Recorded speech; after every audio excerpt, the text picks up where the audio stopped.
नमस्कार मित्रांनो, मी डॉक्टर प्रशांत भीमराव पाटील आज लासर येथे आमच्या शेतावर आलेलो आहे। हे माझं शेत आहे, जवळपास 4 एकराचं शेत आहे।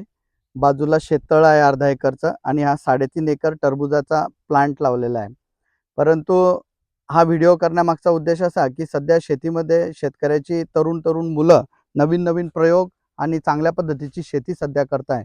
परंतु कुठेतरी आपली सध्या निसर्गाशी नाळ तुटल्यासारखं आपल्याला जाणवतंय आणि त्यामुळे आपण जर बघितलं तर जामनेर तालुक्यामध्ये सध्या टरबूजाचे बरेचसे जे शेती आहेत ते आपल्याला फेल होताना दिसत आहे। त्याचं कारण आपण निसर्गाशी समतोल साधत नाहीये। कारण जी फळभाज्या किंवा जी फळं असतात ज्याचं फुलाचं रूपांतर फळात होतं, अशा पिकांसाठी मधमाशी ही खूप आवश्यक असते आणि ही मधमाशी सध्या आपल्याला नष्ट झालेली दिसते। त्यामुळे बऱ्याचशा आपल्या जामनेर तालुक्यामधील टरबूजाचे जे प्लॉट आहे हे फेल होताना आपल्याला दिसत आहे। कारण बाजूच्या शेतं असतात, त्या शेतांवर कीटकनाशक, अळीनाशक वगैरे फवारे घेतले जातात। बांधावर आपल्या आता कुठेही आपल्याला चिंचेचं झाड, आंब्याचं झाड, लिंबाचं झाड किंवा आपण बांधावरची वृक्षतोड केली आहे। जंगलामध्ये फुलं असतील अशा प्रकारची कुठल्या आपल्या वृक्ष आता राहिलेले नाही आणि त्यामुळे मधमाशी संपुष्टात आली आहे आणि त्यामुळेच आज आपल्याला असं दिसतंय की आपल्या टरबूजाचे बरेचसे प्लॉट जे हे फेल होताना दिसताय। बऱ्याचदा आपल्याला टरबूजाच्या शेतामध्ये असं दिसतं की मुंग्या किंवा इतर कीटकाच्या माध्यमातून जे परागीभवन होतं, त्यातून अशा प्रकारचं टरबूज तयार होतं की ज्याला कुठल्याही प्रकारचा आकार व्यवस्थित नसतो किंवा ते एक प्रॉपर फळ दिसत नाही। आणि यासाठीच ह्याच कारणासाठी आज हा व्हिडिओ या ठिकाणी बनवलेला आहे आणि यासाठी आपल्या शेतावर आज आमच्या विनंतीला मान देऊन खऱ्या अर्थाने या ठिकाणी उपस्थित आहे डॉक्टर विद्यानंद आहिरे, जे मधुमक्षिका पालक आहे, ज्यांचं BSc ॲग्री, MSc ॲग्री त्याचबरोबर एपिकल्चरमध्ये त्यांचा थेसिस सुद्धा प्रसिद्ध आहे आणि ते आपल्याच भागात नव्हे तर चिखलदरा असेल, खादी ग्रामोद्योग असेल या ठिकाणी मधुमक्षिकेवर काम करतात आणि आमच्या फोनवर विनंतीला ते मान देऊन आज या ठिकाणी आमच्या या शेतावर उपस्थित आहे। तत्पूर्वी मित्रांनो, टरबूजाची शेती म्हटलं की जामनेर तालुक्याला नारखेडे साहेब हे मोठ्या प्रमाणात प्रत्येक शेतकऱ्याला आठवतात। आज ते आपल्यात नाहीये। मी आपल्या शेतकऱ्यांच्या वतीने सुद्धा त्यांना भावपूर्ण श्रद्धांजली अर्पण करतो आणि त्याचबरोबर त्यांच्या पश्चात डांगे साहेब हे शेतकऱ्यांना मार्गदर्शन करताय, मी त्यांचाही या ठिकाणी आभार व्यक्त करतो। आणि आज विद्यानंद आहिरे साहेब हे शेतकऱ्यांच्या विनंतीला मान देऊन हे टरबूजाचे प्लॉट कसे वाचतील यासाठी ते आमच्या शेतावर आज एक प्रयोग म्हणून आलेले आहे। आमच्या शेतावर 2 मधमाशांचे कॉलनीज आम्ही इथे ठेवलेले आहे आणि त्या संदर्भातली माहिती डॉक्टर साहेब आता आपल्याला देतील। नमस्कार. डॉक्टर प्रशांत पाटील यांच्या खरंच मी मागील काही वर्षापासून संपर्कात आहे आणि मला आनंद वाटतो की मी एक डॉक्टर आणि शेती याचं अतूट नातं मला बघायला मिळतं। मी जरी ॲग्रिकल्चर असेल तरी माझ्या पद्धतीचं काहीतरी नॉलेज त्यांच्याकडे जास्त आहे। तर आपण विषय करत होतो की मधमाशा आणि परागीभवन। तर मित्रांनो, मी एवढं तुम्हाला सांगेल की आपण मधमाशा जाणतात, पाहतात जंगलात आणि आपल्या आजूबाजूला मधमाशा होत्या किंवा आता कमी दिसतात। त्याची कारणं वेगवेगळी असेल, परंतु शेती आणि परागीभवन याचं काय, मधमाशा आणि परागीभवनाचा काय संबंध येतो? तर सगळ्यात महत्त्वाचा विषय सुरुवातीलाच प्रस्तावना दिली की मधमाशांच्या परागीभवनासाठी शेतीचं उत्पादन वाढत नाही। म्हणजेच शेतकऱ्याला जे अपेक्षित उत्पादन पाहिजे मधमाशाशिवाय होणार नाही, हा एक कन्सेप्ट आहे। मात्र आता जंगलातल्या मधमाशा नाही तर करावं काय? या संपल्या, त्याची कारणं वेगवेगळी असू शकतात किंवा मधमाशा नष्ट होण्याची कारणीभूत आपणच असू शकतो, मानव असेल। मात्र मधमाशांचं शेती पिकासाठी काय महत्त्वाचं आपण त्याच्यावर फोकस करूया। आता परागीभवन नेमकं हा सगळ्यात महत्त्वाचा घटक की परागीभवन होतं तरी कसं? शेतकऱ्यांसाठी परागीभवन हा महत्त्वाचा घटक काय आहे? आता टरबूज असेल, शेवगा, हदगा असेल किंवा तुम्ही डाळिंब असेल किंवा इतर कॉफीची पिकं असतील किंवा सफरचंदसारखी हिमाचल, उत्तराखंडमधली फळबागायतदार असतील, सगळेजणांना प्रॉब्लेम येतोय। जगातल्या 85% पिकांना मधमाशांची गरज आहे। मधमाशी हा घटक का वापरतोय मी? कारण मधमाशी समूहात राहते आणि हव्या त्या ठिकाणी तिला घेऊन जाता येतं किंवा तिचं वास्तव्य राहतं, ती कोशावस्थेत जात नाही। इतर कीटकही परागीभवन करतात, त्यांचंही त्यांच्यात योगदान आहे, पण मधमाशा समूहात राहणारा कीटक असल्यामुळे त्याला अनन्यसाधारण महत्त्व आहे। आता आपण परागीभवन नेमकं कसं होतं ते पाहूया। कारण जगाची उत्पत्ती झाल्यापासून पृथ्वीची वनस्पती, प्राणी आलेत, कीटक आलेत, त्यानंतर मानव आला। मात्र हे सगळं सजीव सृष्टी चालू असताना अन्नाची जी गरज आहे ती मधमाशांच्या परागीभवनात कशी भागवता आली, सगळ्यात महत्त्वाचं आहे। कारण मधमाशांना जे घटक पाहिजे असतात फुलातून ते असतात मकरंद आणि परागकण, ज्याला आपण म्हणतो की मध आणि एक पोलन। तर मकरंद आणि परागकणाच्या शोधासाठी मधमाशी जाते। मधमाशा केसाळलेला प्राणी, आता आपल्या भागातल्या मधमाशा पाहतो मी, तर ते आग्या, सातेरी आणि फुलोरी आणि ट्रायगोना ह्या ज्या मधमाशा होत्या त्या आता आपल्याकडे दिसत नाही। म्हणजे संपूर्ण जगामध्ये ही कंडिशन आलेली, त्याची कारणं पाहिली असेल आपण, फवारणी असेल, वृक्षतोड असेल किंवा आपण नष्ट करणारी पोळं, जी राक्षस वृत्तीने आपण पोळं जाळतो किंवा मधासाठी थोडंसं मधमाशांना आपण डिचवतो आणि हाकलून लावतो, त्यामुळे मधमाशांची वसाहती कमी कमी होत चाललेलं आहे. आता ह्या ज्या प्लॉटवर आपण आलेलो आहे, हा टरबुजाचा प्लॉट आहे. आता टरबुजासाठी डॉक्टर साहेबांनी यांनी मधमाशांची वसाहत आणली, पाळीव, जिला पाळता येतं. म्हणजे पाळीव मधमाशाकडून परागीभवन करून घेण्याची गरज का पडली, कारण मधमाशा संपलेल्या आहेत जंगलातल्या, त्यामुळे मधमाशा पाळण्याची वेळ आली. आता मधमाशांचं जग जर पाहिलं तर खूप आपल्याला अद्भुत जग आहे. मधमाशा हा एक मानवाचा सगळ्यात छोटा माहीत असलेला एक मित्र कीटक आहे. त्याला आपण शत्रू म्हणून हिणवतो आणि जाळतो, तो वेगळा भाग. तो एक मोठी शक्तिशाली मधमाशांना मारतो. तो सगळ्यात मोठा आपला दुर्भाग्य की आपल्याला मधमाशांचं महत्त्व अजून कळत नाही की मधमाशा मारणं कितपत योग्य आहे. आपल्या शेती उत्पादन वाढीसाठी 30 ते 40% जर कोणता रोल असेल तर तो मधमाशांचा. मी जे अन्न खातो, जे जेवण करतो, त्याचा तो तिसरा भाग आहे. तो मधमाशांना तिसरा कसा मला मधमाशीमुळे मिळतो हे मी विसरता कामा नये. आता सगळं प्लॉट शेड झालेलं आहे. खतं दिले, पाणी दिलं, व्यवस्थित मशागत केली, खूप छान आहे. मात्र फुलोऱ्या अवस्थेमध्ये परागीभवन होत नाही, म्हणून ही वेडीवाकडी फळं तयार होत आहे. एकसारखा जो माल यायला पाहिजे, जे सारखी साईज यायला पाहिजे, त्याची गुणवत्ता ही खालावते. कारण जंगलात मधमाशा नाही आहेत, म्हणून पाळलेल्या मधमाशा मधून आपल्याला परागीभवन करून घ्यायचं आहे. आता मी तुम्हाला एक मधमाशीची ओळख करून दाखवणार की मधमाशी नेमकी असते तरी कशी. म्हणजे मधमाशा पाळतात, पण त्यांना ठेवायचं कसं, त्याच्या कार्यपद्धती काय काय, मधमाशा काय काय काम करतात, मधमाशांकडून काय काय घेता येतं आपल्याला. मधमाशा फक्त आपल्याला मदत देत नाही मित्रांनो, मधमाशाकडून आपल्याला असंख्य घटक असे मिळवता येतात. मधमाशा समोर राहणारा प्राणी. आता ही ओळख तुम्हाला होईलच की मधमाशी नेमकं काम कसं करते. मधमाशी आणि ही लाकडी पेटी आहे, आपण पाहत असाल लाकडी पेटी आहे, ही लाकडी पेटी आहे. आणि या लाकडी पेटीमध्ये ह्या ज्या मधमाशांच्या पोळ्या ह्या ठेवलेल्या आहेत. खरं पाहता म्हणजे आपल्याला जे जंगलामध्ये एक पोळं दिसतं ते नाही, याच्यामध्ये 7 ते 8 पोळी अशी बांधलेली मी तुम्हाला पोळी दाखवून देईल की अशा रीतीनं ह्या मधमाशांची पोळीची रचना असते. आता ही जी वसाहत आहे ही एपिस मेलिफेरा किंवा इटालियन मधमाशी हिला म्हणता येईल. ही विदेशातली एक जात आहे. ही आकारानं आग्यापेक्षा थोडी लहान आहे, सातेरीपेक्षा थोडी मोठी आहे. मात्र स्वभावाने शांत असल्यामुळे हिला आम्ही सहज हाताळतोय. आम्ही आजूबाजूला आम्हाला असं प्रोटेक्शन न करता तिला हाताळणं सहज शक्य होतं, कारण ही एवढी रागीट नाही, एवढी डिचवली तरी ही त्रास देत नाहीये. मधमाशीचा गुणधर्म डंक देण्याचा हा तर आहेच, मात्र ही इतकी रागीट नाही, त्यामुळे हिला सहज हाताळता येतं. लहान कोणीही आपल्याला हाताळू शकतो. अशा पोळ्याची रचना केलेली आहे. याच्यामध्ये हा मधाचा भाग तुम्ही पाहत असाल वरचा, मधमाशांकडून जो मधाचा भाग मिळतो हा वरचा भाग आहे. ह्या ज्या मधमाशा सगळ्या कामकरी मधमाशा, यांचं कामच आहे काम करणे. काम कोणतं करणे, तुमचं फुलातलं मकरंद परागकण आणणे, जमा करणे, याच्यात साठवणे आणि आपल्या पिलावळीला खाऊ घालणे, राहिलेलं परागकण मकरंद हा साठवून ठेवणे आणि तो जो असेल तो मानवाने खाणे. म्हणजे जगातला सगळ्यात गोड आणि चांगला जर पदार्थ कोण देत असेल तर ते मधमाशी. जगातला असा एकमेव कीटक आहे की ती मधमाशी आपल्याला अन्न देते. असा कोणताच कीटक दुसरा अद्याप तरी नाही आपल्याला जो अन्न देऊ शकतो मानवाला. तर ही अशी रचना ही मधमाशीची आहे. त्याच्यानंतर यामध्ये काय असतं, ह्या ज्या वसाहतीमध्ये याला कॉलनी का म्हटलं जातं की पिलावळ आहे. याच्यामध्ये राणी आहे, नर आहे, एक राणी असेल. त्यानंतर ती या घराची मालक आहे. ॲक्च्युली मधमाशामध्ये मातृसत्ताक पद्धत आहे, पितृसत्ताक पद्धतीला थारा नाही आहे. त्यामुळे हिचं जे घराचं चलनवलन होईल ही मधमाशा राणीच्या आदेशाने किंवा राणीच्याच नियंत्रणाखाली सगळं काही याचं संचलन चालतं. नर असतील 2%, 98% कामकरी मधमाशा असतील आणि एक ही राणी असेल. असं सगळा संपूर्ण परिवार या कॉलनीमध्ये किमान 30 ते 40 हजार मधमाशांची संख्या आहे.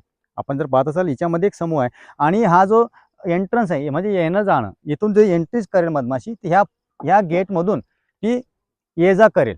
म्हणजे तिचं जे टॉप जर लावलं आपण तर ती इथून वरतून ये जा करणार नाही आणि हिला हाताळताना असं काही मोठी काळजी घ्यायची गरज नाही आहे. जगातल्या बऱ्याचशा जंगलातल्या मधमाशा अशा आहेत की त्या डिचवता येत नाही, त्या पाळता येत नाही, कारण याच्यामध्ये समांतर अशी 7 ते 8 पोळी ठेवता येतात, संख्या वाढवता येते, हवे त्या ठिकाणी घेऊन जाता येते.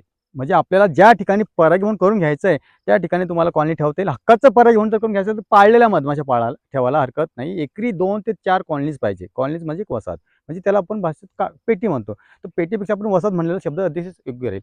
तर ही कॉलनी तुम्हाला हव्या त्या ठिकाणी घेऊन जातात. आता मधमाशा काम कसं करतात, पिकावर जातात, पिकाच्या फुलावर जातात. फुलामध्ये एका ठिकाणी नर मादी काही ठिकाणी असतो, काही ठिकाणी नर मादीचे बीज पुक याच्या श्रीबीज नसतं.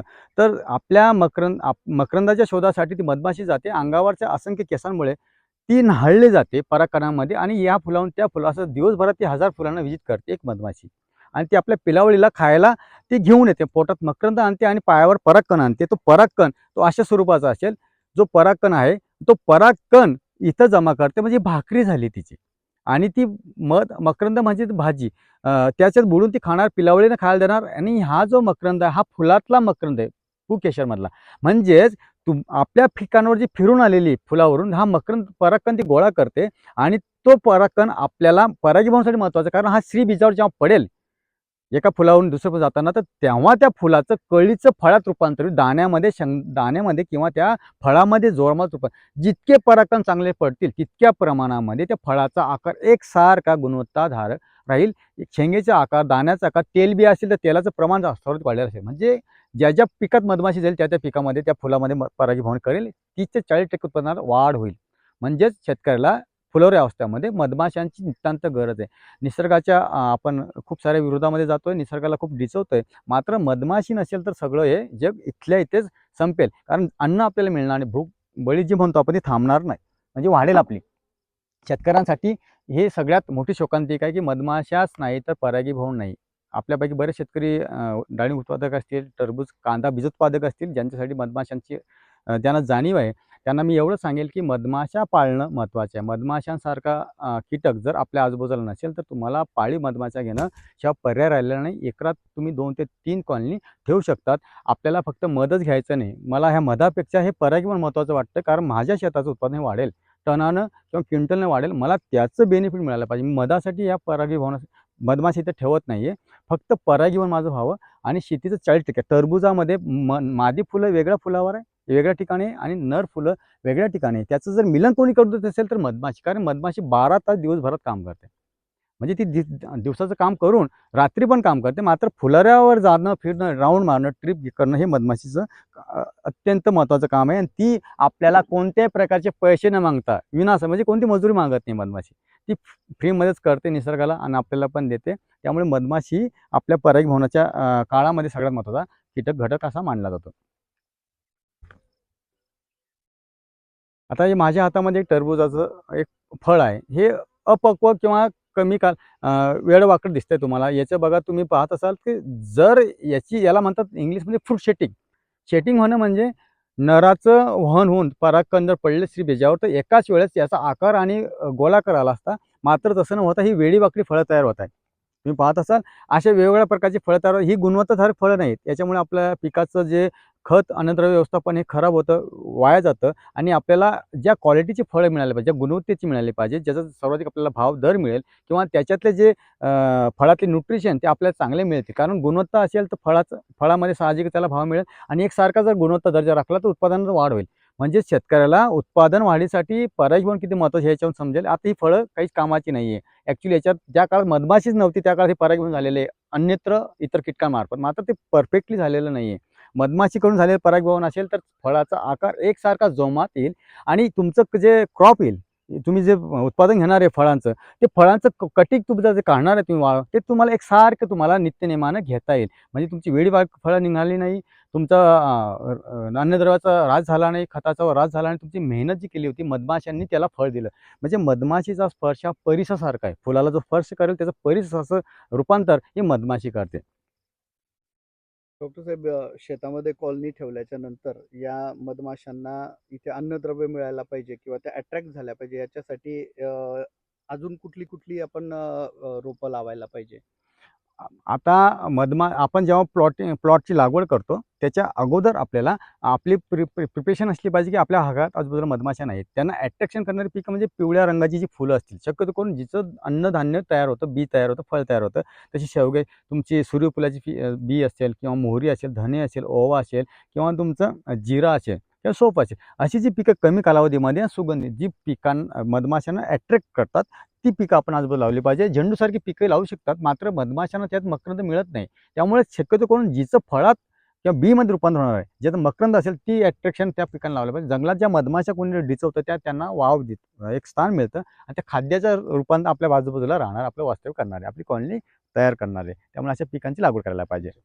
म्हणजे थोडक्यात म्हणजे ज्या फुलाचं रूपांतर फळात होणार आहे अशीच पिकं आपण टरबुजासोबत मध्ये मध्ये लावायला पाहिजे. लावायला हरकत. उदाहरणार्थ कोथिंबीर सांगितलं तुम्ही, धने, मोहरी किंवा सूर्यफूल.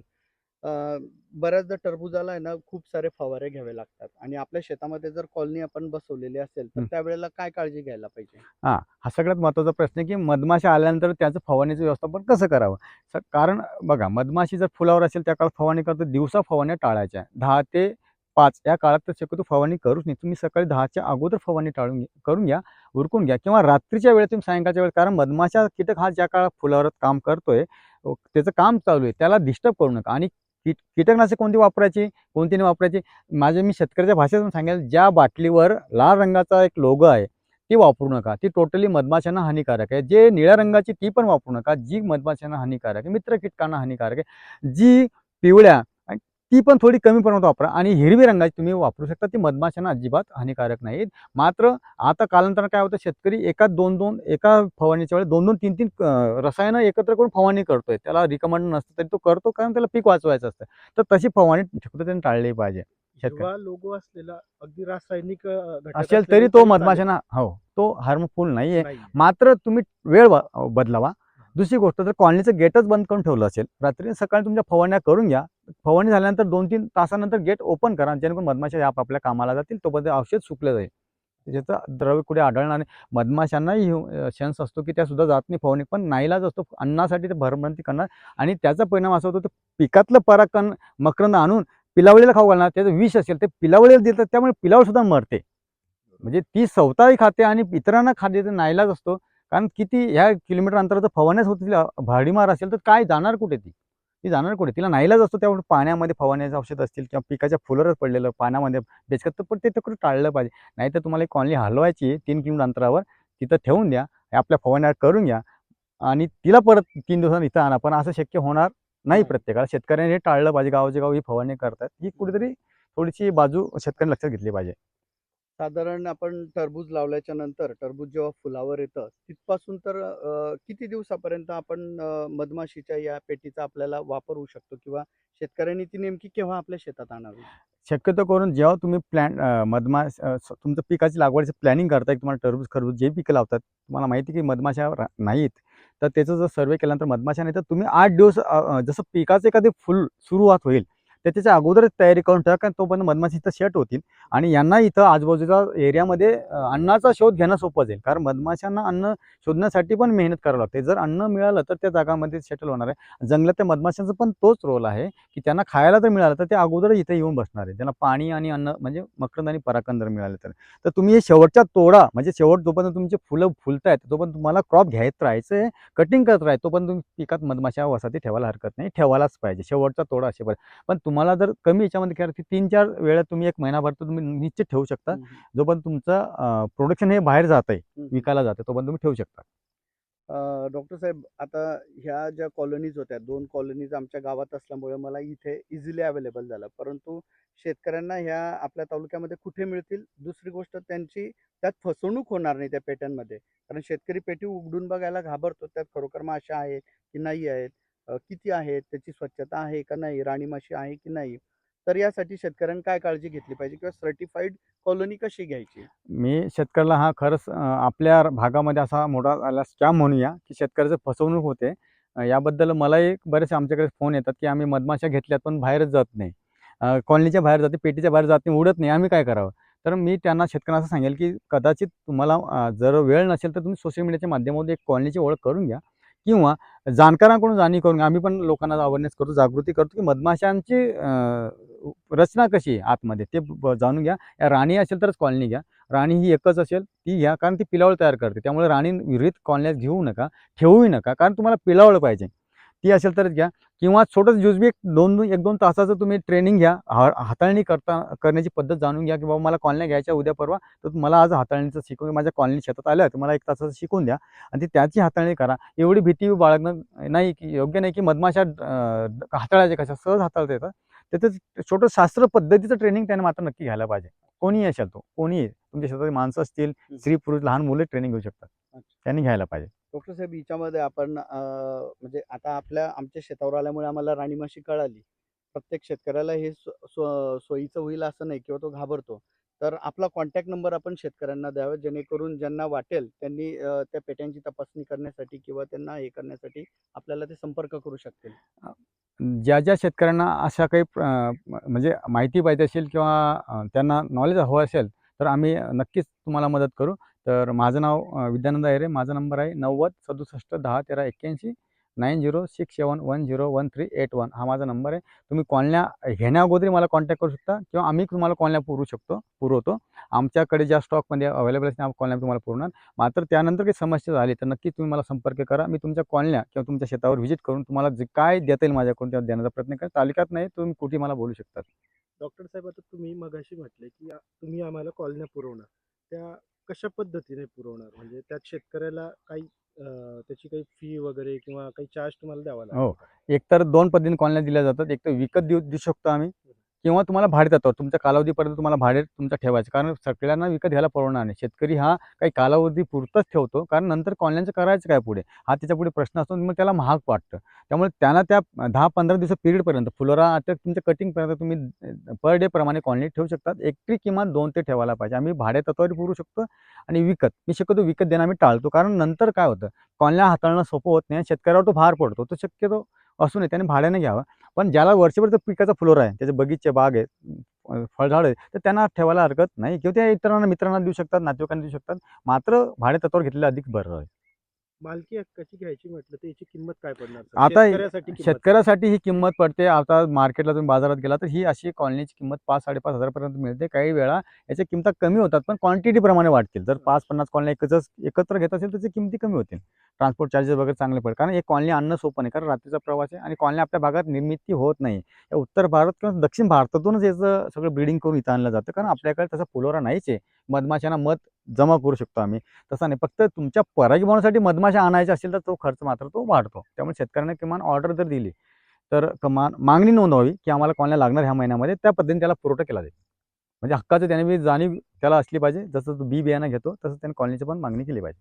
तर आता याला जोडून आणखी एक प्रश्न, की आता समजा आता सध्या आपण उन्हाळ्याच्या पार्श्वभूमीवर उभं येतं. आता इथून मागचे 4-6 महिने आम्हाला किंवा प्रत्येक शेतकऱ्याला ही अडचण आली. जसं आभ्राच्छादित वातावरण राहिलं, पावसाळा राहिला किंवा धुकं जास्त राहिलं तर सेटिंगचे म्हणजे मधमाशी अभावी खूप मळे शेतकऱ्यांचे फेल गेले. त्या कालावधीत ह्या ज्या पेट्या आहेत आपल्या, त्या इतक्याच उपयुक्त आहेत का जेवढ्या आज आहेत? हो. आता मधमाशांचं एक काम आहे, जर त्यांना टेम्परेचर 37 डिग्रीच्या खाली गेलं, तर किमान -5ला काम करणाऱ्या मधमाशा आहेत.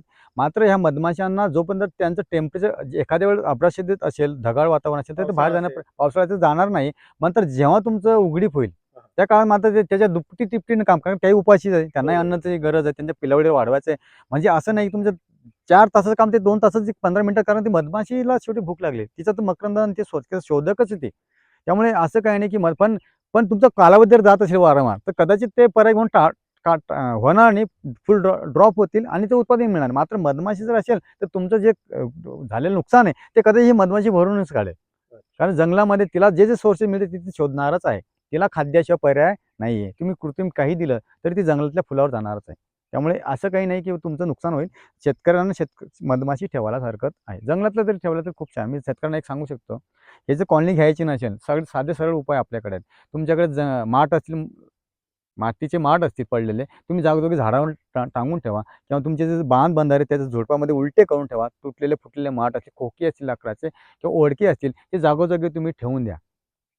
कारण काय होईल, जंगलामध्ये जे लोकं आमच्यासारखी किंवा इतरांसारखी राक्षसी वृत्तीनं मधमाशांना हाकलून देतात, ती मधमाशा त्या माठामध्ये 8-10 माठ जर असतील, प्रत्येक शेतकऱ्याने ठेवले पाहिजे. पाणी आणि माठ रिकामे. आता ते माठ जर तुम्ही लपून ठेवले झाडामध्ये, झुडपामध्ये, तिथं मधमाशा तुम्हाला दिसतील 8-10 दिवसामध्ये, महिनाभरामध्ये किंवा तुम्हाला 8-10 पेट्या माठापैकी 1-2 तरी याच्यात माठात मधमाशा दिसतील. ते तुमचं निसर्गातलं मधमाशी पालन झालं. तुम्हाला जंगलात मधमाशा शोधायची गरज पडली नाही किंवा तुम्हाला अशा पेट्या मधमाशा घ्यायची गरजही पडणार नाही. पण तसं होत नाही म्हणून शेतकरी शक्यतो टाळतो. तर प्रत्येकानं गावोगावी जर असं केलं, प्रत्येक शेतकऱ्याने जर केलं, माझ्या शेतात बांध आहे, विहीर आहे, झाड आहे, झुडूप आहे, तर तिथं ठेवायला काही हरकत नाही आहे. माठ म्हणजे काही किमतीचे पण नाहीत. जे आता लोकं वापरत पण नाही. घरावर ठेवलेले वरती स्लॅबवर ते आणा खाली, त्यांना वापरत आणा आणि उलटे ठेवा आणि हलवू नका त्यांना अजिबात आणि सांगून द्या की इथं हे मधमाशांचं घर आहे. बरोबर. म्हणजे ते रिमार्क करा, एक फोटो किंवा काहीतरी चिटकावा, इंडिकेटर करा की इथे मधमाशी, स्टिकर चिटका इथे मधमाशी येणार आहे. त्याला डिसूच नका. तुम्ही बघा तुम्हाला अनुभव येईल की मधमाशाच येतील जागोजागी. डॉक्टर साहेब, आता हे कसं समजायचं की ह्या मधमाशा ज्या आहेत त्या आमच्या ह्या टरबूजाच्या प्लॉटमध्ये फिरतायत, ते फिरतायत, तिथलं पोलन कलेक्ट करताय. आम्ही कसं समजायचं की ते आमच्या शेताच्या व्यतिरिक्त बाहेर जातायत का इथेच फिरताय, की हे टरबूजाचंच पोलन आहे बुवा हे? जो परागकणांचा रंग आहे, त्या परागकणांच्या रंगावरून आपल्याला कळतं की मधमाशांना 6 पाय असतात, 3 पायाच्या जोड्या असतात. मागच्या पायांवर ती परागकण गोळा करून आणते. जसं तुमचा परागकणांचा रंग तुमच्या फुलासारखा, ज्या फुलाचा रंग आहे परागकणांचा तसाच रंग असेल, तो रंग आतमध्ये तुम्ही चवही चाखू शकता त्याची. खाताना तुम्हाला जाणवेल की टरबूज काय, कारण हे जरी आपल्याला शक्य होत नाही, तर पायावर जर बघितलं तर तुम्हाला कलर बदलेल. आता इथं मका पण आहे, इतर क्रॉप पण आहे. कदाचित मक्याचा परागकण हा थोडा पांढरा येईल, अजून थोडा व्हाईटच येईल, आणि हा जो थोडा येलोमध्ये पिवळ्यामध्ये येईल. म्हणजे जितका आपल्या फुलाचा रंग जसा तसाच परागकणांचा रंग पायावर येणं शक्य आहे. आणि तुम्ही सकाळी किंवा सायंकाळी आपल्या प्लॉटचं निरीक्षण करा, तिथं फिरा. दुपारच्या वेळेस जर ऊन तापलं असेल, मधमाशी शक्यतो बाहेर जाण्याचा प्रयत्न करा, पाण्यावर जाते त्या काळामध्ये. आणि पिकाची एक पद्धत आहे, हे फुलोरा केव्हा फुलेल, सायंकाळी फुलत नाहीये टरबूज. ते सकाळी सकाळी किंवा दुपारपर्यंत आफ्टरनून नंतर बंद होतं, कारण त्या काळातच मकरंद स्रावतो काही पिकांमध्ये. तो त्या काळात ती मधमाशी जाण्याचा प्रयत्न करते. म्हणून आपल्या एरियामध्ये काय आहे, बाजूला एरियात काय कोणता पराग, कारण सगळ्याच मधमाशा परागकण एकच आणतील असंही नाहीये. ही 1 किलोमीटर जाते, 2 किलोमीटर जाते. त्यामुळे तुम्ही वेगवेगळ्या पिकांवरती येऊ शकते, पण आपला परागकण हा पोळीमध्ये दिसायला आहे. तुम्ही जेव्हा पोळी काढणार त्यामध्ये तुम्हाला साचलेला आढळेल आणि तळाशी पण पडलेला आढळेल. त्या प्लेटमध्ये ते आपल्याला दिसेल. हो, ते. पोळ्यात अच्छा. साठवते, कारण तिचं तर खाद्य आहे. खूप चांगली माहिती या ठिकाणी डॉक्टर साहेबांनी आपल्याला दिली. व्हिडिओ खूप मोठा होऊ शकतो आणि मोठा झाल्यामुळे लोकांना थोडा कंटाळा येतो. त्यामुळे कमीत कमी वेळामध्ये हा व्हिडिओ बनवण्याचा प्रयत्न केला आहे. डॉक्टर साहेबांनी अतिशय चांगली माहिती दिली आणि आपल्याही प्रश्नांची त्यांनी उत्तरं दिली. तर खूप चांगली माहिती त्यांनी या ठिकाणी दिली आहे, की टरबूजासाठी आपण काय करू शकतो, टरबूजाची फुलं केव्हा फुलतात, त्याच वेळेला मधमाशी तिथं असली पाहिजे. आपण ज्याप्रमाणे पिकाचं अगोदर लावण्यापूर्वी नियोजन करतो, त्यासोबतच जर आपण धने, मोहरी, तीळ किंवा सूर्यफूल याचं सुद्धा जर आपण नियोजन केलं, तर आपल्याला माशा ह्या अट्रॅक्ट करता येऊ शकतील आणि जास्तीत जास्त मधमाशांचं जतन आपण करायला पाहिजे, अशी या ठिकाणी खरं तर चांगली माहिती मिळाली. तालुक्यातील जामनेर तालुक्यातील युवा शेतकरी खूप चांगल्या पद्धतीने शेती करताय. खरं तर हा व्हिडिओ त्यांच्यासाठीच आहे आणि यानंतर सुद्धा असे छोट्या छोट्या माध्यमातून आम्ही आपल्या समोर येऊ.